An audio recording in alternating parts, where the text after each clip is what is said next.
नमस्कार, जयतु भारतः GST and other laws discussion and analysis के आज के अंक में आपका स्वागत है। Directorate general of GST intelligence investigation करके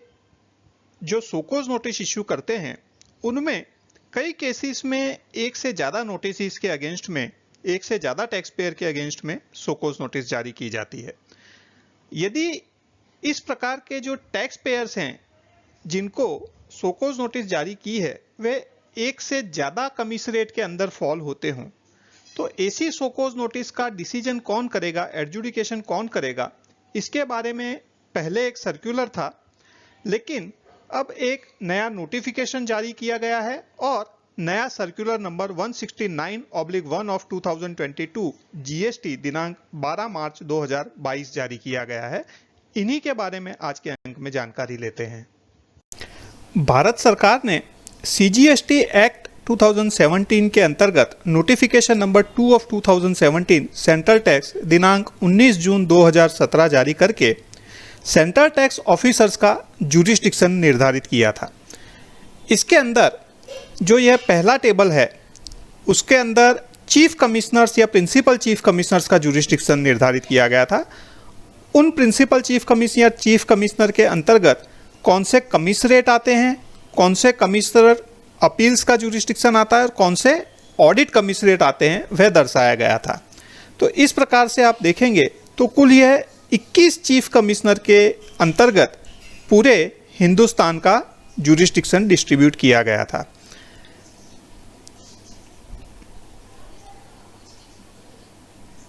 यह आप देखेंगे 21 जोन के अंदर चीफ कमिश्नर का जुरिस्डिक्शन ये टेबल 1 में बताया गया था। जो टेबल 2 है वह territorial jurisdiction of principal commissioner या कमिश्नर ऑफ सेंट्रल टैक्स, जिसे हम कमिश्नरेट कहते हैं, इसके अंतर्गत यह अलग अलग कमिश्नरेट का जुरिस्डिक्शन दर्शाया गया है। तो जो कमिश्नर है उसका जुरिस्डिक्शन यह जो एरिया बताया गया है वहीं तक सीमित रहता है। जैसे आइजॉल कमिश्नरेट है, उनका स्टेट ऑफ मिजोरम के अंतर्गत उनका जुरिस्डिक्शन है, उसके बाहर वे अपना जुरिस्डिक्शन एक्सरसाइज नहीं कर सकते। तो इस प्रकार से कमिश्नरेट का जुरिस्डिक्शन निर्धारित कर दिया गया था। कमिश्नर के अंडर में उनके सबऑर्डिनेट जो ऑफिसर्स हैं, additional commissioner, joint commissioner, deputy commissioner, superintendent, वे अपना जुरिस्डिक्शन विद इन कमिश्नरेट ही एक्सरसाइज कर सकेंगे, उसके बाहर उनका जुरिस्डिक्शन नहीं रहता है। इसके अलावा कमिश्नर अपील्स का और कमिश्नर ऑडिट्स का भी जुरिस्डिक्शन इस नोटिफिकेशन के माध्यम से निर्धारित किया गया था, जो हमारे आज के अंक के लिए उतना महत्वपूर्ण नहीं है। Central board of excise and customs, जो अब central board of indirect taxes and customs है, उसने सर्कुलर नंबर 31/05/2018 जीएसटी दिनांक 9 फरवरी 2018 जारी किया था, जिसमें सेक्शन 73 और 74 सीजीएसटी एक्ट और integrated goods and services tax act के लिए प्रॉपर ऑफिसर कौन है इसके बारे में दिशा निर्देश दिए थे। इसमें अलग अलग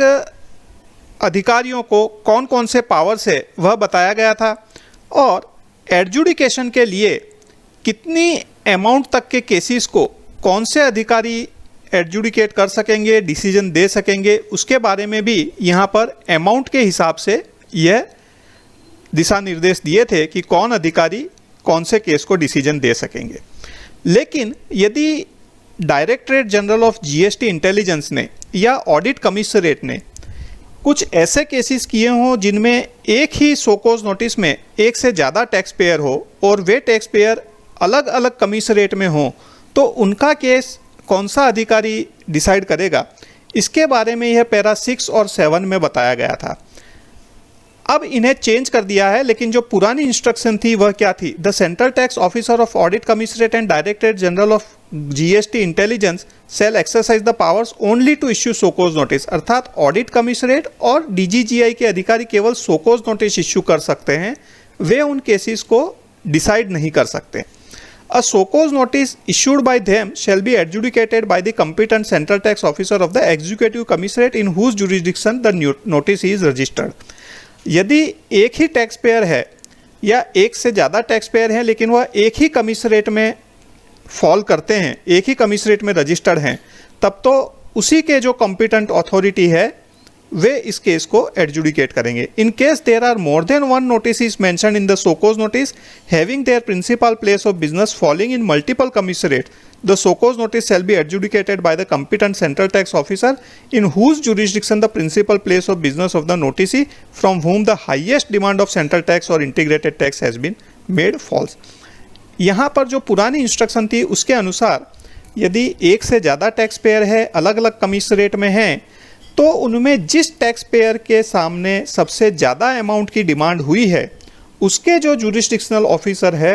वह उस केस को एडजुडिकेट करेंगे, और जिस जो दूसरे टैक्स पेयर हैं जिनकी कम डिमांड भी है उनका भी एडजुडिकेशन वही ऑफिसर करेंगे जिनके जुरिसडिक्शन में हाईएस्ट डिमांड ड्यूटी डिमांड वाले टैक्स पेयर हैं. तो यह जो एलोकेट किया केस वह सर्कुलर के माध्यम से कर दिया. नोटिफिकेशन में ऐसा कुछ भी था नहीं कि आउट ऑफ जुरिसडिक्शन एडजुडिकेशन कर सकते हैं. फिर ये पैरा 7 के अंदर आगे यह भी बताया गया था, notwithstanding anything contained in para 6 above, a show cause notice issued by DGGI in which the principal place of business of the notice is fall in multiple commissionerate and where the central tax and or integrated tax involved is more than rupees 5 crore shall be adjudicated by an officer of the rank of additional director, additional commissioner as assigned by the board, who shall not be on the strength of DGGI and working there at the time of adjudication. अर्थात जहां पर एक से ज़्यादा commissionerate में tax payer हैं ऐसी notice DGGI ने इश्यू की है और उस सोकोज नोटिस में अमाउंट इन्वॉल्व यदि 5 करोड़ रुपए से ज़्यादा है तो वैसे केसेस का एडजुडिकेशन एडिशनल डायरेक्टर या एडिशनल कमिश्नर जिसे बोर्ड ये केसेस असाइन करेंगे वो उन केसेस का डिसीजन देंगे. लेकिन अब यह सर्कुलर के पैरा 6 और 7 को भी चेंज कर दिया गया है, और जैसा मैंने आपको बताया कि ये पैरा 6 में जो दिशा निर्देश दिए गए थे वह नोटिफिकेशन के अनुरूप नहीं थे, तो अब नया नोटिफिकेशन भी जारी कर दिया गया है. अब यह नोटिफिकेशन नंबर 2/2022 सेंट्रल टैक्स दिनांक 11 मार्च 2022 जारी किया है. इस नोटिफिकेशन के द्वारा जो पुराना नोटिफिकेशन 2/2017 सेंट्रल टैक्स दिनांक 19 जून 2017 था, जिसके बारे में पहले आपको जानकारी दी है इसी अंक में, उसके पैरा 3 के बाद में यह पैरा 3A इंसर्ट करना है. पैरा 3A दर्शा notwithstanding anything contained in paragraph 3 the additional commissioner और the joint commissioner of central tax as the case may be subordinate to the principal commissioner of central tax और commissioner of central tax as specified in column 2 of table 5 are hereby vested with the powers as specified in the corresponding entry in column 3 of the set table. अर्थात table 4 के बाद में यह table 5 एक insert किया गया है. Table 5 powers of additional commissioners और joint commissioner of central tax for passing an order और decision in respect of notice issued by the officers of directorate general of goods and service tax intelligence. जो directorate general of goods and service tax intelligence के द्वारा notice issue की गई है उनके बारे में डिसीजन या ऑर्डर पास करने के पावर्स कौन से एडिशनल कमिश्नर या जॉइंट कमिश्नर को दिए गए हैं उसके बारे में दर्शाया गया है.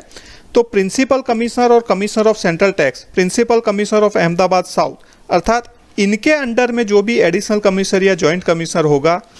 उनको पावर्स है. प्रिंसिपल कमिश्नर भोपाल, उनको प्रिंसिपल कमिश्नर भोपाल के अंडर में जो एडिशनल या जॉइंट कमिश्नर है उनको पावर होगा.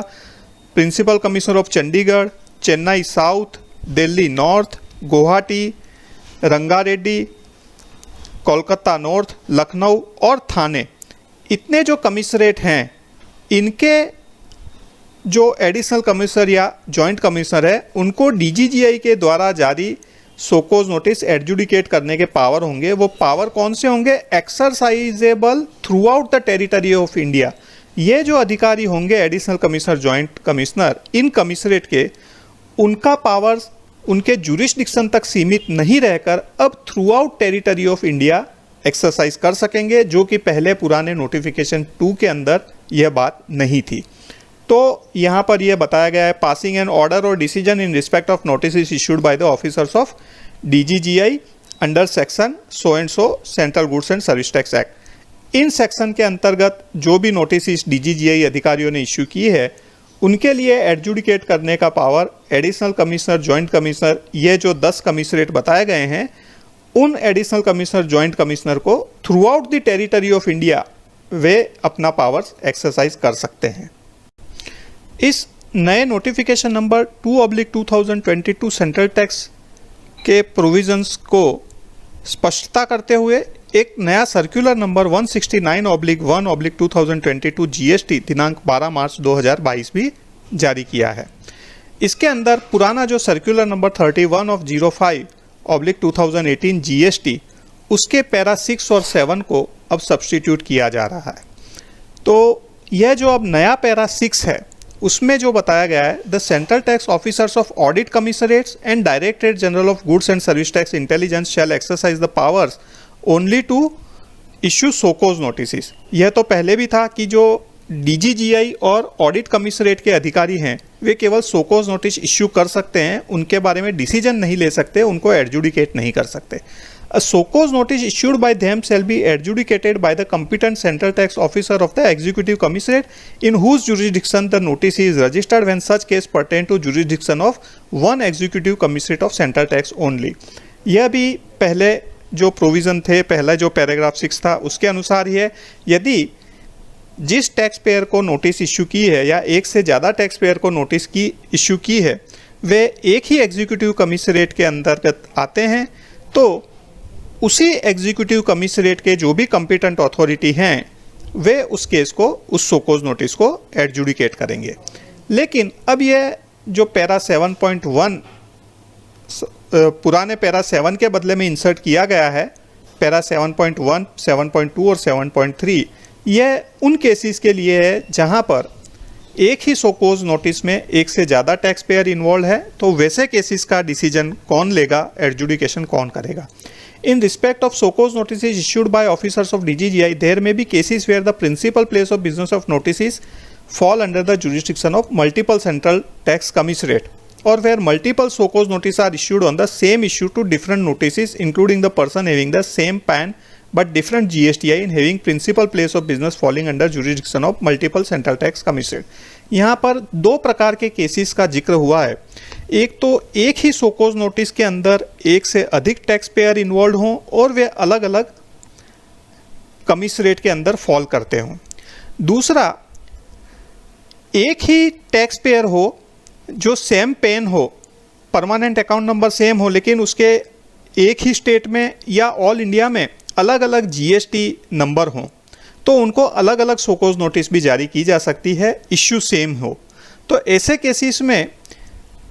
यदि एक ही कॉमन एडजुडिकेटिंग अथॉरिटी ऐसे सभी केसों को डिसाइड करे, तो वह टैक्स पेयर के लिए भी अच्छा रहता है और डिपार्टमेंट के लिए भी अच्छा रहता है। तो ऐसे केसेस में इन केसेस का, इन सोकोज नोटिस को कौन डिसाइड करेगा, उसका अब यहाँ पर क्लैरिफिकेशन दिया। For the purpose of adjudication of such show cause notice, additional और joint commissioner of central tax और specified commissionerates have been empowered with all India jurisdiction vide notification number 2/2022 central tax dated 11 March 2022। जो आपको मैं पहले ही बता चुका हूँ, इस नोटिफिकेशन से कुछ स्पेसिफाइड कमिश्नरेट के एडिशनल कमिश्नर या जॉइंट कमिश्नर को ऑल इंडिया जुरिस्डिक्शन का पावर दे दिया गया है। सच सोकोज नोटिस में B एडजुडिकेटेड irrespective of the amount involved in the SOCOS notice by one of the additional or joint commissioner of central tax empowered with all India jurisdiction wide notification number 2/2022 central tax dated 11 March 2022। तो इन्हीं commissionerate के जो अधिकारी हैं, additional commissioner या joint commissioner, उन्हीं को ये केसेस एडजुडिकेट करने हैं, चाहे उनके अंदर अमाउंट इन्वॉल्व कितनी भी हो। Principal Commissioner, Commissioner of Central Tax Commissariat specified in the said notification will allocate charge of adjudication DGGI cases to one of the additional commissioners, joint commissioner posted in their commissariat। यह काम department से related है, इसमें tax payer को कोई लेना देना नहीं है। लेकिन प्रिंसिपल कमिश्नर या कमिश्नर जो भी ये स्पेसिफाइड कमिश्नरेट हैं, उन कमिश्नरेट में एक से ज़्यादा एडिशनल कमिश्नर, जॉइंट कमिश्नर भी हो सकते हैं। तो उन एक से ज़्यादा जो जॉइंट कमिश्नर या एडिशनल कमिश्नर हैं, उनमें से किसी एक को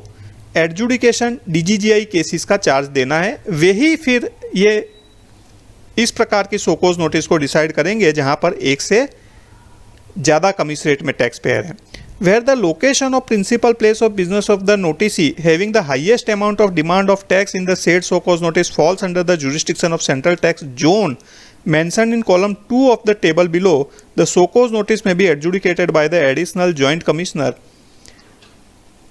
of central tax holding the charge of adjudication DGGI cases of the central tax commissariat mentioned in column 3 of the said table corresponding to the said central tax zone. Such so cause notice may accordingly made answerable by the office of DGGI to concerned additional joint commission of central tax. अर्थात यहाँ पर यह जो total 21 zone के अंदर भारत को divide किया हुआ है जीएसटी के, ये मैंने आपको पहले जो सर्कुलर के अंदर नोटिफिकेशन नंबर 2 ऑफ 2017 में जो बताया था। तो इन किसी भी जोन के अंदर हाईएस्ट अमाउंट उस टैक्स पेयर की हो सोकोज नोटिस में जहां मल्टीपल टैक्स पेयर हैं, तो फिर वह सोकोज नोटिस ये जो सामने कमिश्नरेट बताया गया है, उस कमिश्नरेट के एडजुडिकेशन डीजीजीआई का चार्ज जिन एडिशनल कमिश्नर या जॉइंट कमिश्नर को दिया गया है, वही उस केस को एडजुडिकेशन करेंगे। एग्जाम्पल के तौर पर यदि कोई सोकोज नोटिस ऐसी है कि जिसमें अहमदाबाद जोन और भोपाल जोन के 2 टैक्स पेयर को एक साथ में सोकोज नोटिस दी है, लेकिन उसकी सोकोज नोटिस में जो अहमदाबाद के अंदर अहमदाबाद जोन में जो फॉल करता है वह टैक्स पेयर, उसकी ड्यूटी अमाउंट ज़्यादा है, भोपाल के टैक्स पेयर की ड्यूटी अमाउंट कम है, तो इस जॉइंट सोकोज नोटिस को अहमदाबाद साउथ कमिश्नरेट के एडिशनल कमिश्नर या जॉइंट कमिश्नर उनको ही एडजुडिकेट करना है। इसमें चाहे यह जो सोकोज नोटिस है जो भोपाल कमिश्नरेट के टैक्स पेयर को इश्यू की है और अहमदाबाद कमिश्नरेट के टैक्स पेयर को इश्यू की है, उनकी अमाउंट यदि कम भी है, 2 करोड़ रुपए से कम है, सेंट्रल टैक्स की अमाउंट 1 करोड़ रुपए से कम है, तब भी यह केस एडिशनल कमिश्नर या जॉइंट कमिश्नर ही एडजुडिकेट करेंगे, न कि डेप्यूटी कमिश्नर या सुपरिंटेंडेंट। तो इस प्रकार से यह नए दिशा निर्देश के अंदर किसे यह केस एडजुडिकेट करना है उसका नोटिफिकेशन से भी अथॉरिटी मिल गई है और सर्कुलर से भी क्लैरिफिकेशन दे दिया गया है। अब यह जो आगे पैरा 7.2 है, in respect of a show cause notice issued by the central tax officers of audit commissionerate where the principal place of business of notice is fall under the jurisdiction of multiple central tax commissariat, a proposal for appointment of common adjudicating authority may be sent to the board. सामान्यतः audit commissionerates के अंदर इस प्रकार से एक से ज़्यादा tax payer को सोकोज नोटिस देने के चांसेस कम बनते हैं, लेकिन फिर भी यदि ऐसा कोई केसेस हो जाए तो उसे इस सर्कुलर या इस नोटिफिकेशन के माध्यम से जो ऑफिसरों को अपॉइंट किया है उन्हें केस नहीं अलॉट करना है, उसके लिए अलग से बोर्ड को प्रपोजल भेजना है और central board of indirect taxes and customs उन केसेस के लिए अलग से कॉमन एडजुडिकेटिंग अथॉरिटी अपॉइंट करेगी। In respect of so-called notice issued by the officers of DGGI prior to issuance of notification number 2/2022 Central Tax involving cases mentioned in para 7.1 above and where no adjudication order has been issued till date, the same may be made answerable to the additional joint commissioner of Central Tax having all India jurisdiction in accordance with the criteria mentioned in para 7.1 above by issuing corrigendum to such so-called notice। अर्थात जो so-called notice DGGI के द्वारा पहले जारी की गई है जिसमें एक से ज़्यादा टैक्स पेयर हैं जो अलग अलग कमिश्नरेट के जुरिस्डिक्शन में फॉल करते हैं, उन्हें यदि अब तक आज की दिनांक तक डिसाइड नहीं किया है, उनका एडजुडिकेशन नहीं किया है, तो उन्हें अब यह जो नया नोटिफिकेशन और नया सर्कुलर जारी किया है उसके अनुसार जो नए एडजुडिकेटिंग अथॉरिटी है स्पेसिफाइड कमिश्नरेट के वहाँ ट्रांसफ़र कर देना है। उसके लिए जो कोरिजेंडम इशू करना पड़े तो वह कोरिजेंडम भी इशू कर देना है। तो इस प्रकार से यह नया सर्कुलर इशू किया गया है। इसमें मुझे लगता है कि ज़्यादा यह इम्पोर्टेंट डिपार्टमेंट के लिए है, टैक्स पेयर्स के लिए, उन्हीं टैक्स पेयर्स के लिए यह नोटिफिकेशन और सर्कुलर इम्पोर्टेंट है जिनको सोकोज नोटिस ऑलरेडी इश्यू हो चुकी है, जहां पर एक से ज़्यादा टैक्स पेयर हैं और अभी वे सोकोज नोटिस कहीं और आंसरेबल हैं, लेकिन इस नोटिफिकेशन और सर्कुलर के कारण से अब वह सोकोज नोटिस कहीं और आंसरेबल हो जाएगी। तो उसके लिए जो भी कम्युनिकेशन डिपार्टमेंट की तरफ से कोरिजेंडम आए उसे ध्यान में रखकर अब जो नए एडजुडिकेटिंग अथॉरिटी होंगे वहीं पर आपको अपना रिप्लाई फाइल करना है, अपना पर्सनल हियरिंग अटेंड करना है और आगे की कार्यवाही उसी के अनुसार होगी। आज के अंक में बस इतना ही। धन्यवाद। Please like, share and subscribe. आपको और किसी जीएसटी रिलेटेड विषय पर जानकारी चाहिए विशेषतः तो कमेंट्स में लिख सकते हैं। जय हिंद।